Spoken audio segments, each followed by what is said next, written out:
disposición mental, disposición espiritual, ahora que vamos a leer y analizar su palabra. Padre amado, te agradecemos el hecho de que nos permites una vez más, Señor, dirigir nuestra voz a ti. Nos permites cantar, expresar, Señor, gratitud. Nos permites pedirte solución a algunas de las situaciones que creemos, Señor, no deberían estar siendo parte de nuestras vidas, y por eso a ti pedimos que tú las soluciones. Aquí hemos leído tu palabra, y ahora, Señor, nos disponemos nuevamente a leer y analizar el alimento que tú has provisto para nosotros.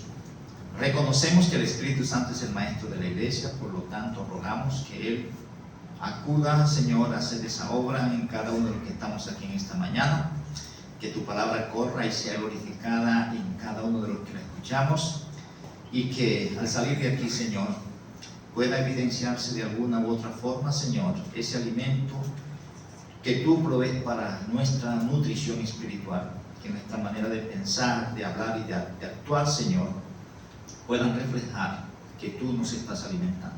Ruego esto en el nombre de Jesucristo. Amén. Amén. Mis hermanos pueden sentarse. Gracias.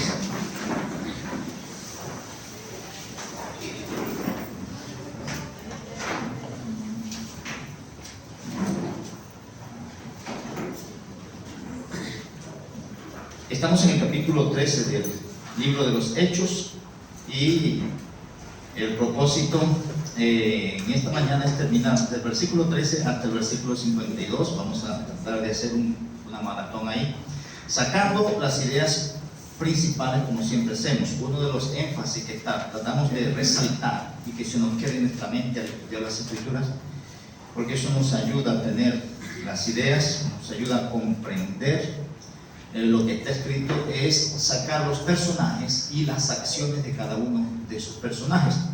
De eso eso es lo que presenta el texto bíblico: personajes que están llevando acciones, y que estas acciones tienen algún tipo de repercusión, y que los personajes que están actuando ahí en cada relato, Dios ha programado que eso sea de esa manera. Dios ha programado quién va a actuar, qué va a hacer y cuál es el propósito por lo cual eso quedó registrado. Y eso es una de las cosas que estamos nosotros haciendo, mirando por qué Dios dijo lo que dijo, cómo lo dijo y a través de quién lo dijo, y de manera específica a quién se lo dijo en ese momento, y cómo eso puede trascender hacia nosotros hoy en día que somos parte de su iglesia. Entonces vamos a mirar en algunos contextos donde hay más acción de Dios que de los hombres. En otro contexto vamos a mirar más acción de los hombres que de Dios. En otro contexto vamos a mirar acciones en el contexto de las personas que no son creyentes, y acciones en el contexto de las personas que son creyentes. En algunos contextos vamos a mirar que Dios nos está dando información en cuanto a lo que Él es y lo que Él hace a nuestro favor, que es algo que Él lo ha planificado, y eso no va a cambiar de ninguna manera. Él ha decidido que eso sea así. Pero hay algunos contextos donde Él apela a cada uno de nosotros para que reaccionemos o nos encaminemos a algunos aspectos que Él considera son necesarios y fundamentales en nuestra vida. Y en el contexto de la historia de la iglesia, en el contexto del libro de los Hechos, muchas de esas cosas están narradas en la experiencia que tuvo la iglesia primitiva en ese contexto, pero que en el contexto nuestro, hoy, más de, casi 2000 años después de esos acontecimientos, nos sirven como modelo para que nosotros nos direccionemos, sea como congregación o sea como personas particulares o individuales dentro del cuerpo de Cristo. Entonces, en el día de hoy, en los versículos 13 hasta el final, que es el versículo 52, vamos a mirar aquí el desarrollo que hace el escritor Lucas en cuanto a una experiencia del apóstol Pablo, o la experiencia del apóstol Pablo en el contexto de su desarrollo, en el contexto del desarrollo de la obra de Dios. el ministerio a todas las naciones, el ministerio a los gentiles. Y vamos a mirar algunas cosas y he puesto ahí un mapa para que tengamos un poquito de idea de lo que vamos a estar narrando. Y ahí el apóstol Pablo tiene una cosa que se presenta en todos estos acontecimientos que se están llevando a cabo con los personajes principales. El apóstol Pablo hace un desarrollo de lo que es la historia de Israel para llevar a estas personas a quienes se está dirigiendo a la persona de Jesucristo.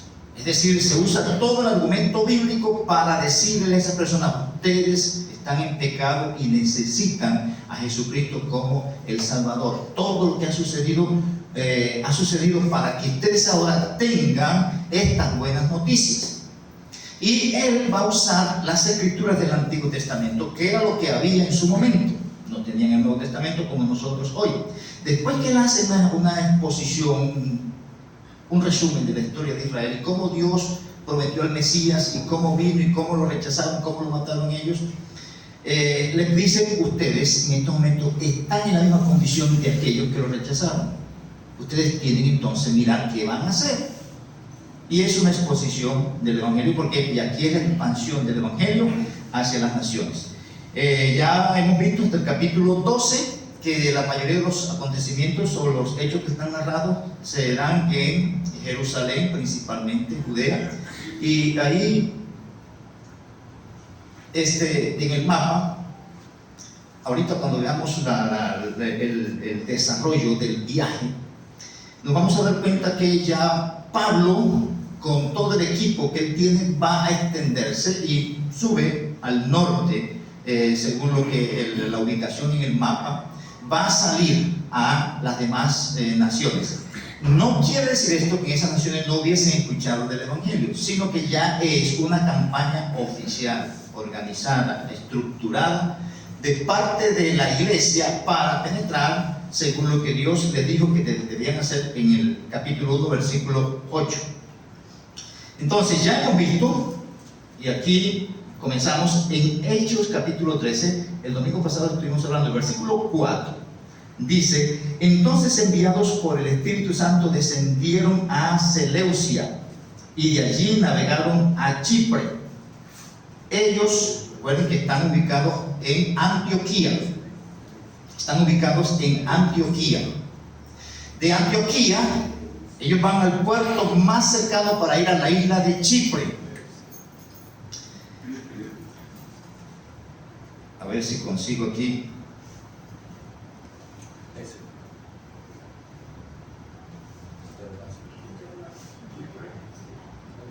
Aquí tenemos Chipre. Ellos están aquí en Antioquía, pero antes todo se había desarrollado en esta parte de por acá, Jerusalén, Samaria, y al final, en el capítulo 13 comienza: aquí están en Antioquía. De aquí, lo que dice el texto es que enviados por el Espíritu Santo descendieron a Seleucia. De Seleucia, que es el puerto donde van a tomar su barco para ir a Chipre, salen hasta Salamina. Ahí lo que dice el texto, que llegados a Salamina, anunciaron el Evangelio. Eso fue lo que vimos, y lo que sucede allá después no hay tantos detalles. Y de aquí pasan a Pafos. Es lo que dice más adelante: habiendo atravesado toda la isla, versículo 6, hasta Pafos, va a narrar entonces todo lo que sucedió ahí. Entonces, en esos versículos, capítulo 13, versículo 1 hasta el versículo 12, está en su mayor parte hablando de lo que sucedió en la isla de Creta. No se da mayor detalles más que la predicación a una persona en particular, que es lo que sucede con el procónsul. Entonces, se están dando algunas cosas que se dieron en la vida también de Pedro, quien fue llevado para predicar a una persona, pero después fue llevado para predicar a un grupo en general. Es casi lo mismo. Bien, hasta ahí estamos. Ahora en el capítulo el versículo 13 en adelante viene el siguiente desarrollo, que es donde se presenta el apóstol Pablo con eso se denomina el primer sermón de Pablo. El autor del libro que está escribiendo, él no va a dar todos los detalles que Pablo dijo en su momento, pero él da un resumen de qué fue lo que Pablo presentó. Y eso nos permite a nosotros ver cómo se presenta el Evangelio. Entonces, el autor no dice, no da detalles de cuánto tiempo duró ese mensaje, cuáles fueron los detalles de lo que él expresó, pero sí presenta los puntos generales. Los puntos generales es que Pablo habló de las Escrituras. Uno de los otros puntos principales ahí es que Pablo confrontó a esas personas con las Escrituras. Y al final se presenta que hubo unos resultados. Y eso nos lleva a nosotros, que la iglesia siempre debe estar presentando las Escrituras. Que la iglesia debe confrontar a las personas con las Escrituras, para que las personas tomen una decisión, sean personas que no son creyentes o sean personas que son creyentes. Y que al final va a haber algún tipo de resultado. Vamos a ver en el texto que hay unos resultados que son favorables, porque muchos creen y van a buscar a Pablo para que les siga hablando del asunto. Pero vamos a mirar también en el texto que hubo resistencia, había unas consecuencias porque los judíos comenzaron a perseguirlo por eso que estaba sucediendo. Es la misma historia hoy. Nosotros presentamos las Escrituras y es lo que debemos presentar. Van a haber personas que van a escuchar, van a seguir.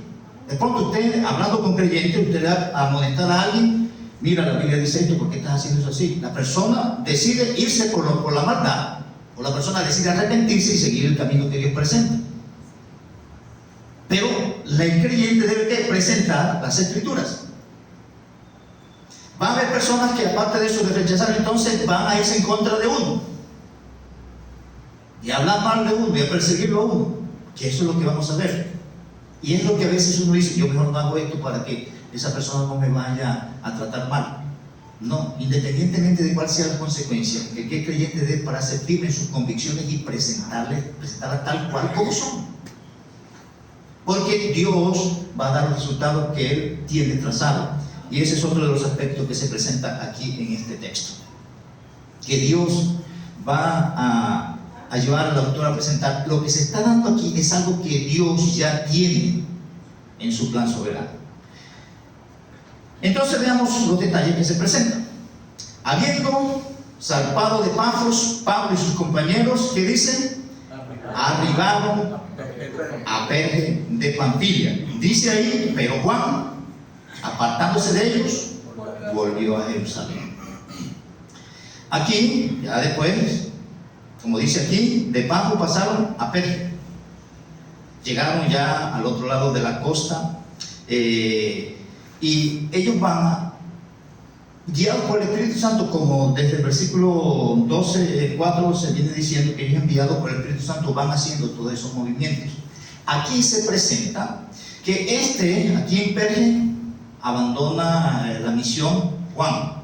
De Juan no se ha dicho mucho. Se dice anteriormente que Juan estaba acompañándolos a ellos como un ayudante. Aquí se dice que los abandona. Más adelante se va a decir que hubo una dificultad entre Pablo y Bernabé, porque Bernabé quería que Juan estuviera con ellos, pero Pablo decía: no, nos abandonó la vez pasada, no lo podemos tener aquí, no es una persona confiable. Pero más adelante también vamos a ver que Pablo después dice: hombre, Juan ya se restauró, es una persona que es colaboradora y es muy útil en el ministerio.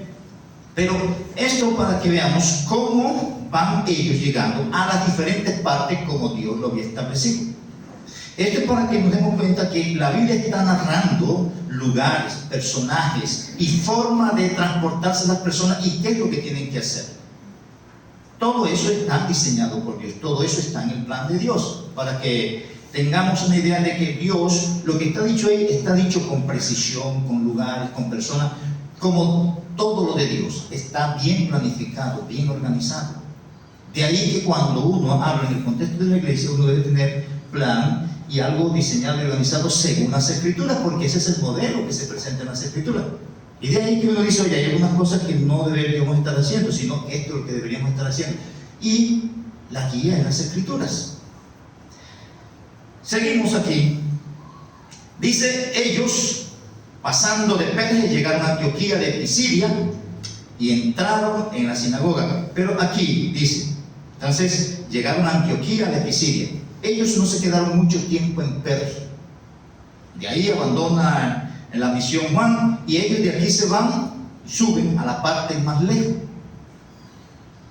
Las razones, eso no lo vamos a mirar ahora, en algún momento de pronto la miraremos. Pero ellos no se quedaron mucho tiempo ahí, se fueron directamente a Antioquía de Pisidia. Caminaron, eso es como unos 150 kilómetros, pudiendo hacer una obra con más tiempo y detenimiento en Perge. Pero eso estaba planificado por el Señor más adelante. Hubo circunstancias que los llevaron a que siguieran de largo. Entonces, para que sigamos el viaje, porque este es el primer viaje misionero, y todas esos lugares, la mayoría de las personas a quienes van a convertirse son gentiles. Sin embargo, Pablo va a llegar siempre, primeramente, a los judíos o en las sinagogas. Bien, aquí dice que ellos al llegar entraron a la sinagoga y se sentaron. Eso era lo que hacían. Ya viene entonces el contexto de lo que se va a desarrollar con respecto a la misión de Pablo en ese sentido. Y aquí nosotros vamos a ver detalles muy particulares que son útiles en el ejercicio de, vamos a decir, del ministerio o en el ejercicio de compartir las Escrituras. Detalles que Dios lo presenta, lo resalta en las Escrituras y que siempre decimos, si hacemos lo que Dios está diciendo que se haga y que Él dé los resultados que Él tiene que hacer, nosotros no tenemos que estar inventando cosas, ni estar atemorizando a la gente, ni estar manipulando a la gente, ni estar presionando a la gente, no, presentando las Escrituras.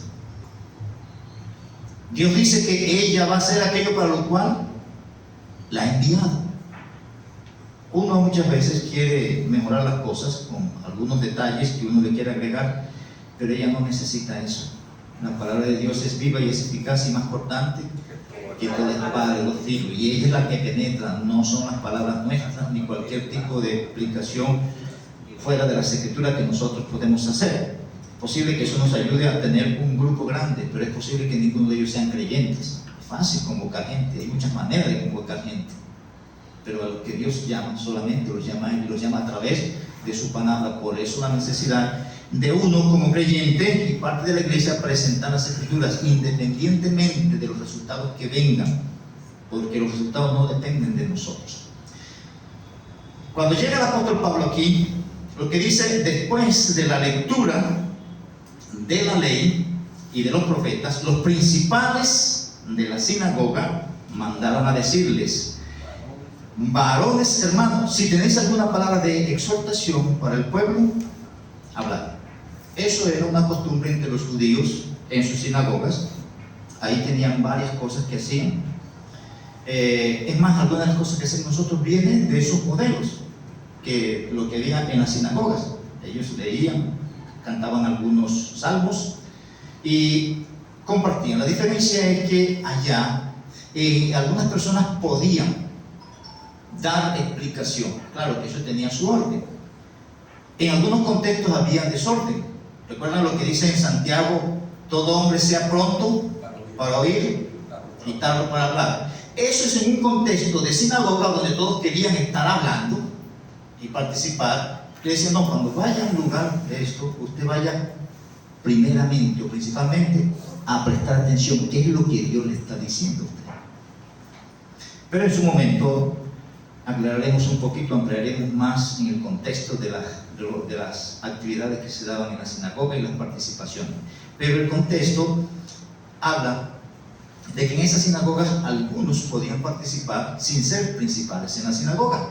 Llegaron estos y le dicen: ¿tienen alguna palabra de consolación? Eso por lo general terminaban hablando algo relacionado con la lectura que habían hecho de la Torá. Como dice ahí, que después de la lectura de la ley y de los profetas, y eso nos indica que hay un orden. Leían la ley y la Torá, y habían algunos que daban explicación de esa ley de la Torá. Lo que hacemos nosotros aquí también en ese contexto. Aquí nos da otros detalles de los cantos y eso, pero nosotros nos asemejamos un poco a lo que ellos hacían.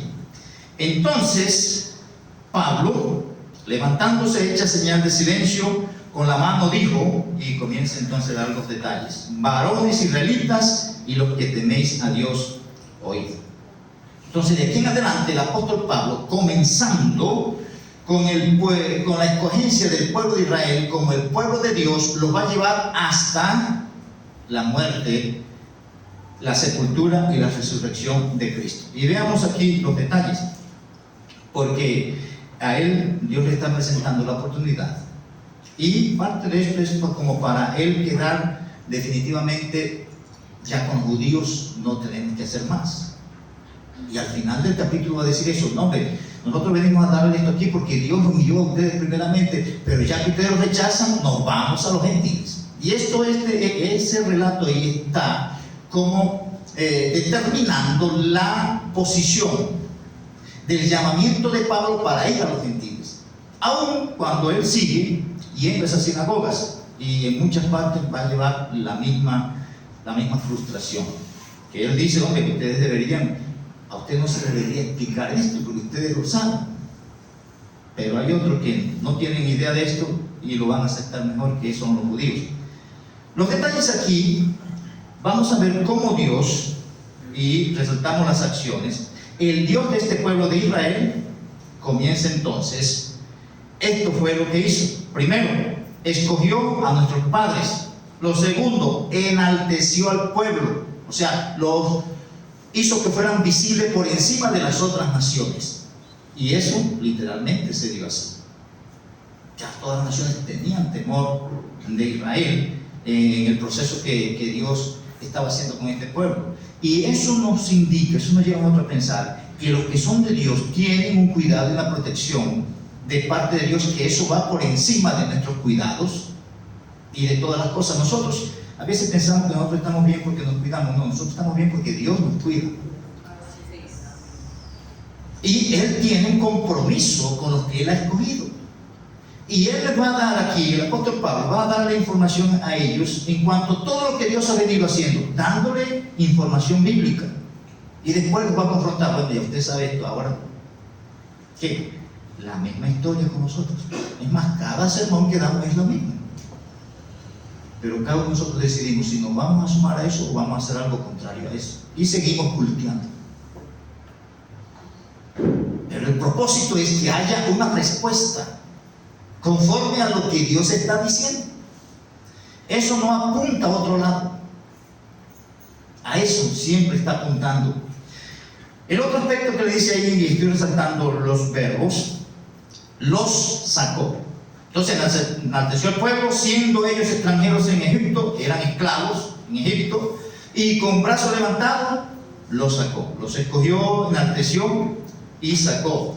Y por un poco de tiempo, por un tiempo como de 40 años, que dice, los soportó en el desierto, porque Dios está haciendo todo esto, pero ellos están rebeldes hacia Dios. Y sigue diciendo: y habiendo destruido Dios 7 naciones, que hizo, les dio esas naciones como herencia. Todo se lo estaba dando, proveyendo, puesto en bandeja. Como a nosotros, por la gracia, todo lo que tenemos es bandeja de Dios. Que no lo reconozcamos así otra historia, pero es provisión de Dios. Y le sigue diciendo, va narrándole: mire, esto pasó así, así, así, y esto sinvergüenza allá en el desierto, teniéndole Dios todo, y ellos, Dios los soportó. Después Él acabó con unas naciones y les dio esas naciones a ellos, su territorio. Después dice el versículo 20, como por 450 años, que dice, les dio jueces hasta el profeta Samuel. Entonces le digo: bueno, vamos a ver una forma, así van a manejarse ustedes. Yo soy el dueño de ustedes y van a conducir de esta manera. Yo voy a gobernar y decido a través de quién voy a gobernar. Voy a gobernar a través de unos jueces, después dice: voy a gobernar a través de unos profetas, voy a gobernar a través de unos sacerdotes. Eso era lo que Dios tenía diseñado. Pero el pueblo, rechazando eso, quería otra cosa. Dice, versículo 21, luego que hicieron, pidieron rey. Y la idea es: hombre, nosotros no te queremos a ti, nosotros queremos ser como las otras naciones. Y él dice: oye, pero yo más bien yo les he puesto por encima de las otras naciones, ustedes no son como las otras naciones. la misma historia para nosotros hoy. Queremos ser como los demás y no asumir lo que somos. Somos diferentes. Somos la iglesia de Dios. Es diferente. No es lo que promociona el mundo ni lo que el mundo quiere, es lo que Dios está diciendo en cualquier contexto. Aplíqueselo a cualquier contexto. No hay un contexto que se salga de eso, porque ese ha sido el propósito de Dios siempre. Luego ellos pidieron rey y Dios entonces les dio a Saúl, hijo de Cis, varón de la tribu de Benjamín, por 40 años.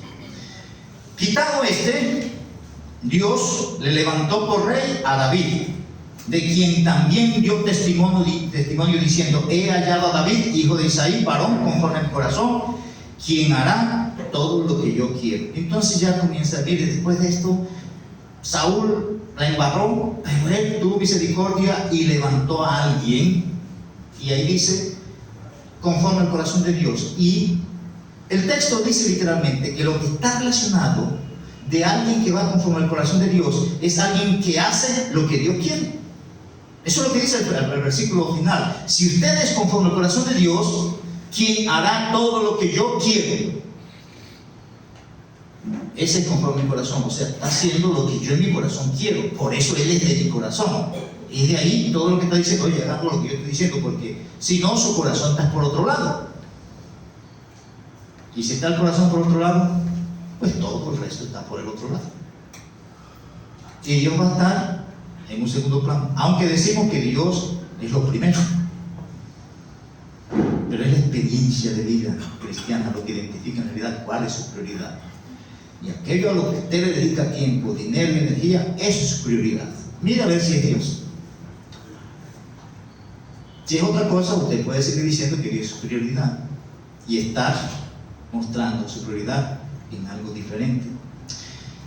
El texto dice, el versículo 23: de la descendencia de David, y conforme a la promesa, Dios entonces levantó a Jesús por Salvador a Israel. Él le viene narrando: esto es lo que Dios ha hecho. Sin embargo, antes de la venida de este Salvador, ¿qué pasó? Predicó Juan el bautismo de arrepentimiento a todo el pueblo. Antes que viniera Cristo, Dios mandó a alguien a preparar el camino, el precursor, que es Juan el Bautista.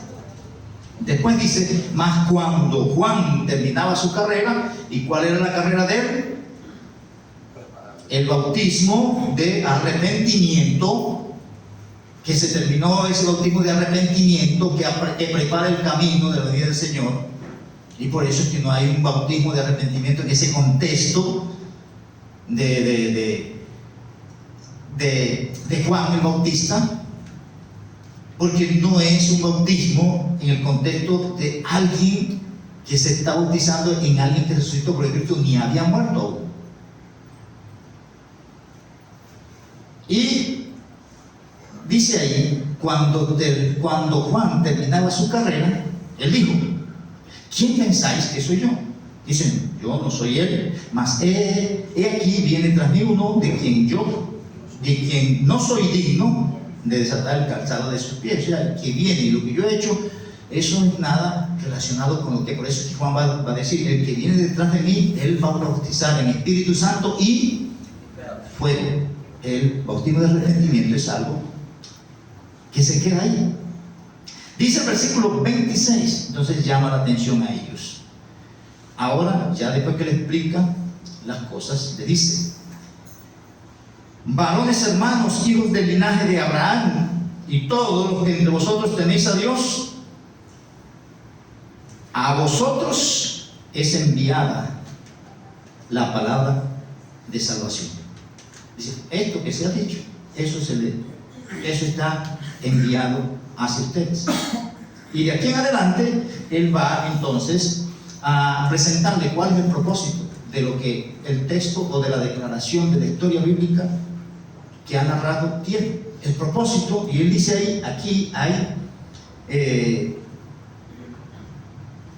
vamos a decir, dos propósitos, pero pensemos, ahí él va a hablar del objetivo de esas personas, del objetivo del mensaje. El objetivo son ustedes. Porque los padres de ustedes rechazaron esto, ahora el objetivo son ustedes, los hijos de aquellos que rechazaron esto. Y los que están encargados de hacer esto fueron aquellos que vieron resucitar a Cristo y ellos han estado predicando. Y ahora nosotros, dice Pablo, también estamos recordando el asunto. Pero miren lo que se dice aquí. Porque los habitantes de Jerusalén y sus gobernantes, ¿qué es lo que dice ahí? Ellos cumplieron al condenarle lo que Dios tenía preparado. Dice esto, no conociendo a Jesús ni las palabras de los profetas que se leen todos los días de reposo, ellos estaban escuchando, pero ellos no relacionaban esto con Cristo. Dice, ellos, según el plan de Dios, estaban cumpliendo al condenarle lo que Dios había organizado. Y aquí lo que vemos entonces es que hay un propósito de las Escrituras para que ellos entiendan, y el otro propósito es que se evidencie que Dios tiene un plan soberano y que lo que se está dando aún en ese momento hace parte de su plan. El versículo 28, la otra cosa que se dice aquí: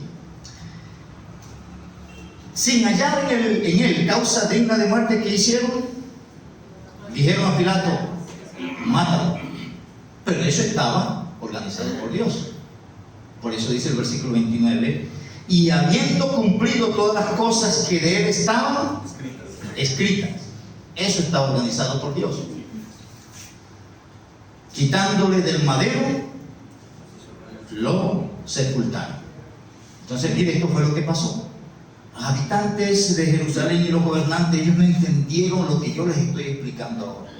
Y yo lo que quiero es que ustedes lo entiendan, no vayan a cometer el error que cometieron ellos. Ellos cumplieron lo que Dios tenía organizado y no lo vieron como el Salvador, sino como un delincuente. Le dijeron a Pilato, crucifícalo. Y después lo llevaron a la sepultura.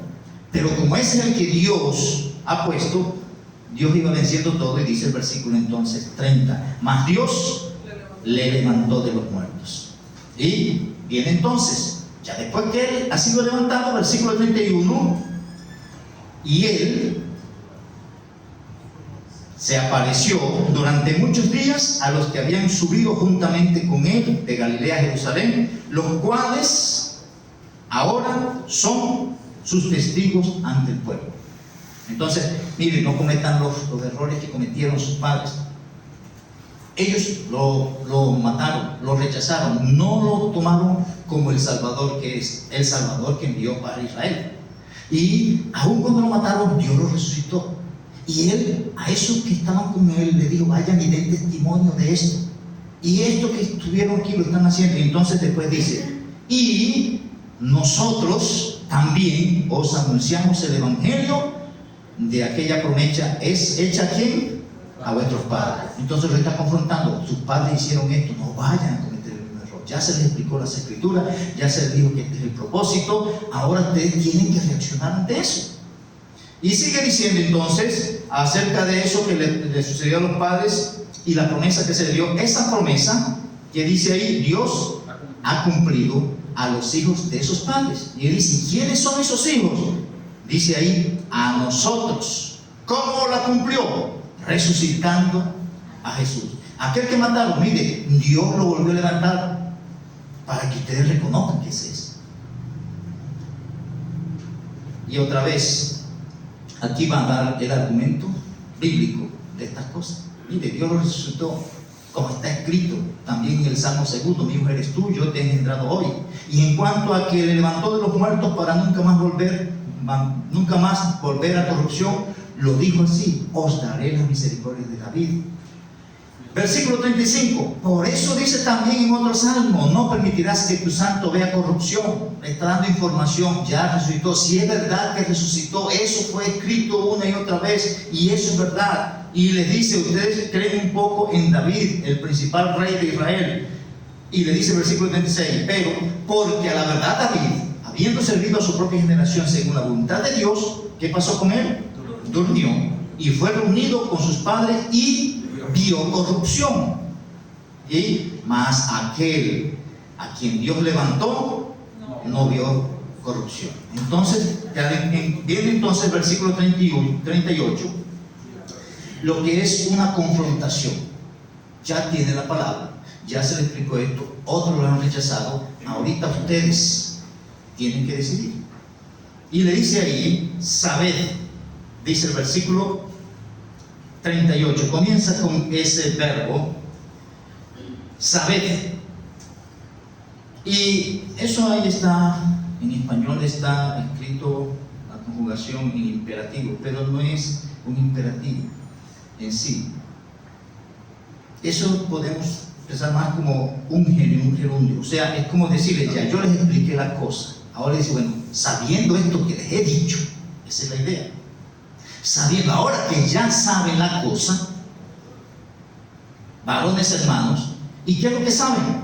Le va a decir ahí, sabiendo que, primero, que por medio de él se os anuncia perdón de pecado. Ahora ya saben que por medio de ese que fue crucificado se anuncia perdón de pecado.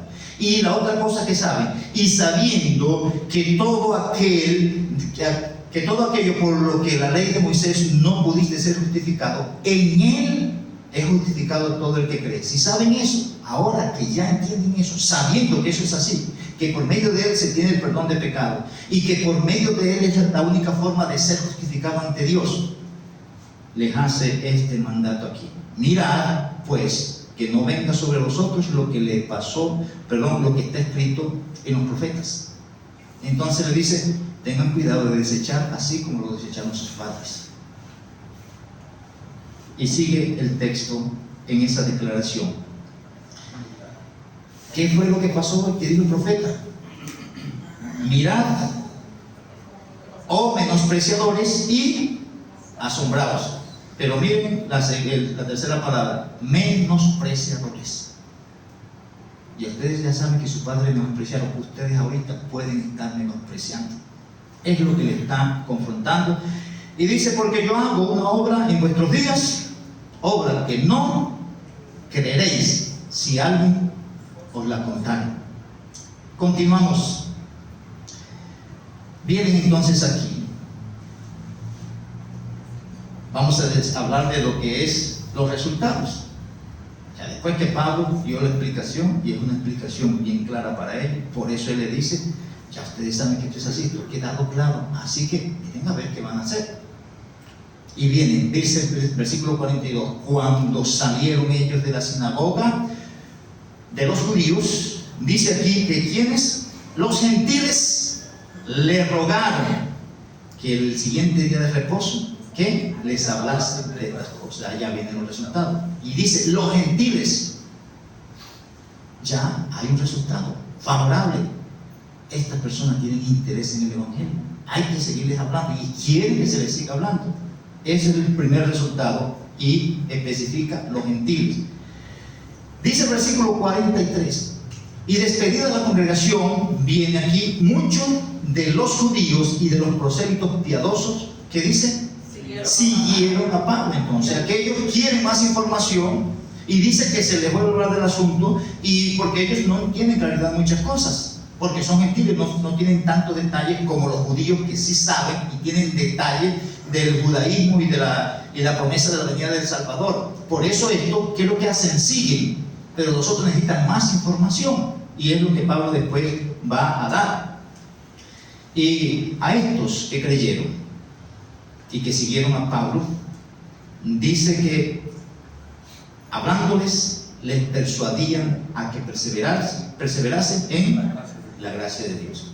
¿Y por qué le dice que perseveren en la gracia de Dios? Porque anteriormente le está diciendo, oye, aquellas cosas por las cuales según la ley no podían ser justificados, en él son justificados, y eso no tiene nada que ver con la ley, sino con la gracia. Y él les va a decir, de aquí en adelante, ustedes que son judíos, no sigan teniendo esa rigurosidad con la ley, porque miren lo que está, ya el Mesías vino y las cosas de aquí en adelante son de esta manera. Y continuamos. El siguiente día de reposo se juntó casi toda la ciudad. Ese es otro resultado favorable. Al siguiente día de reposo se juntó casi toda la ciudad para oír la palabra de Dios. Entonces tenemos resultados favorables hasta ahí. Qué bueno, y Pablo podía estar contento ahí, y cualquier predicador puede estar contento ahí. Estoy presentando las Escrituras, hay gente que está interesada. Estoy presentando las Escrituras, hay gente que están siguiendo lo que yo estoy enseñando. Estoy presentando las Escrituras y se está juntando más gente porque quieren escuchar. Cualquier predicador quisiera algo así. Pero ningún predicador quiere lo que viene después. Versículo 45. Pero viendo los judíos la muchedumbre, que dicen, se llenaron de celos. Y entonces rebatían lo que Pablo decía, contradiciendo y blasfemando. Y no es raro que eso pase. Cuando usted está presentando, es más, muchos que no quieren hacerlo en cierto lugar porque no quieren estar sometidos a eso. Pero hace parte de la estructura del ministerio. Uno se alegra cuando la gente tiene deseo, uno se alegra cuando la gente cree y sigue el Evangelio. Pero también hay situaciones que hay que enfrentar y que le permite a uno ver si en realidad uno lo está haciendo para la gloria de Dios. Y se somete a las consecuencias de hacer lo que Dios ha llamado a hacer a pesar de lo que suceda. Versículo 46. Entonces Pablo y Bernabé, hablando con denuedo, dijeron, aquí donde viene, a vosotros a la verdad era necesario que se os hablase primero la palabra de Dios. Dice, la verdad era esta: Dios dijo a los judíos primeramente, pero puesto que la desecháis y no os juzgáis digno de la vida eterna, he aquí nos vamos a los gentiles. Y ahí se está terminando ya el contexto. Es definitivamente con estos judíos yo no voy a perder más. En realidad Dios me llamó fue para los gentiles y está viendo que ya las cosas es mejor. Pero no era tanto lo que él podía percibir, era que Dios lo había llamado para ese ministerio entre los judíos, entre los gentiles.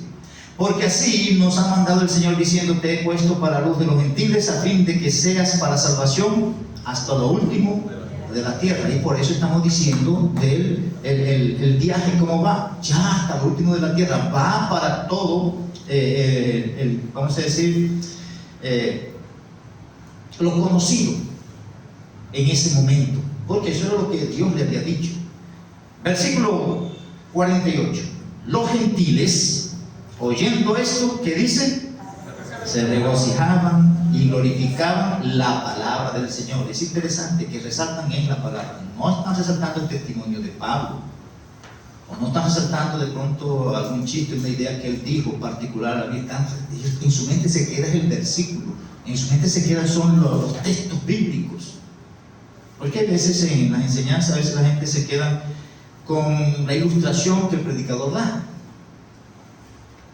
o la gente se queda con el testimonio que alguien da. No, lo que se debe quedar en su mente es la palabra de Dios. Eso es lo que ellos dicen, glorificaban la palabra del Señor. Y lo otro que dice aquí, creyeron todos los que estaban ordenados para vida eterna. ¿Qué aprenden aquí? Que cuando se presentan las Escrituras como Dios dice que se deben presentar, Dios va a hacer lo que Él tiene planificado hacer. Y eso no se trata de cantidad, no se trata de número, se trata de hacer lo que Él dice que hay que hacer. Al final se ve un resumen general donde Dios lleva al autor bíblico, que es Lucas, a que presente: mire, hasta aquí la iglesia tiene lucha, tiene dificultades, pero hasta aquí los que están predicando en la iglesia son fieles a las Escrituras. Hasta aquí los que están predicando en la iglesia, ellos se ajustan a las Escrituras, no importa cuáles sean las consecuencias, y Dios viene dando resultados. Y Él va a dar aquí un balance general en estos últimos 4 versículos. ¿Qué es lo que dice? Y la palabra del Señor se difundía. Entonces, en toda esa provincia se difundía la palabra del Señor. Había sus dificultades, había sus molestias, pero ella seguía corriendo. Versículo 50 dice: pero, otra vez, Los judíos instigaron a mujeres piadosas y distinguidas y a los principales de la ciudad y levantaron persecución contra Pablo y Bernabé y los expulsaron de sus límites. Y de ahí en adelante eso va a ser va a ser como una iglesia con unos líderes que están diciendo: aquí hay que hacer lo que Dios dice que hay que hacer. Y que eso nos va a llevar a confrontarnos o nos va a llevar a que nos vayan a perseguir y a contradicciones. Pero no tenemos que asumir allá para que la gente no se vaya a ofender, entonces yo voy a presentar otra cosa. No.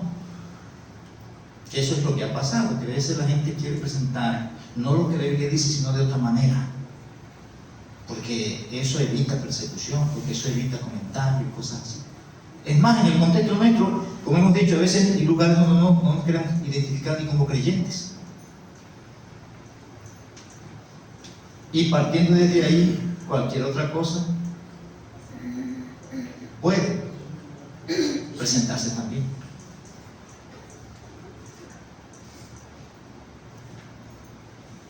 Sin embargo, aquí dice: ellos están convencidos de lo que están haciendo. Y dicen: ya eso no está aquí, esta gente aquí no va,